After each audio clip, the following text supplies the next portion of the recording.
Les comédies françaises. La première sur cette série. Débarquement immédiat est une comédie française de Philippe Chauveron, sortie le 13 juillet 2016 avec Harry Habitant et Mehdi Sadoun.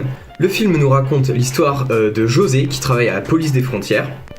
Et donc son job consiste à transférer les immigrés clandestins, une fois jugés, à les transférer dans leur pays d'origine. Suite à un quiproquo, il va se faire larguer comme une merde par sa meuf, mais c'était déjà un couple assez bancal, donc voilà.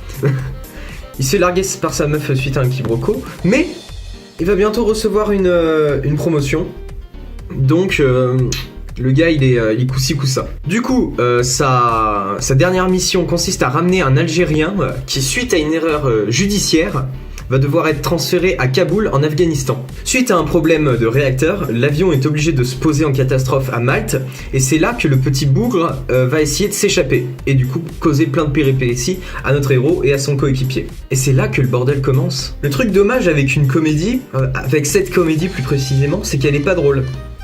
C'est dommage pour une comédie. J'ai eu 1 ou 2 soufflements de nez. Malgré ce qu'on pourrait penser, le film tombe pas dans l'humour raciste facile, avec Gégé et Titi du bar PMU qui tourne au blanc depuis 10h du mat. Non, on reste quand même sur un humour qui essaye de se tenir, qui est pas raciste, enfin qui...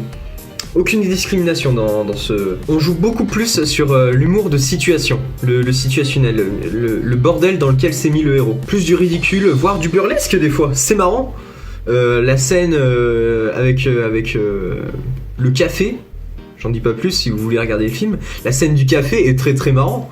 Si, c'est peut-être le seul moment qui m'a fait rire. Enfin, qui m'a fait souffler du nez. Hein. On a quand même un moment limite dans une boîte gay à un moment, avec quelques répliques.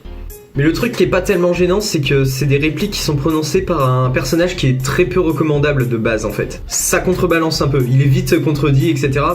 Donc ça va. On a failli être discriminant. Mais ça va. On a failli être homophobe, mais on réussit à s'en sortir. Du coup, on a l'histoire du prisonnier qui essaye de s'échapper pour retourner en Algérie ou en Europe. Mais on a un deuxième scénario, comme on pourrait dire, avec l'histoire entre José et sa compagne, qui est plus là en fait pour créer une espèce de relation d'amitié entre José et le prisonnier. Côté réalisation, on a des petites idées de cadre qui sont sympathiques, notamment pendant la course-poursuite dans les rues de Malte. Il y avait quelques images qui étaient bien belles, c'est cool de voir ce genre de petites images dans le cinéma français, enfin dans la comédie française surtout.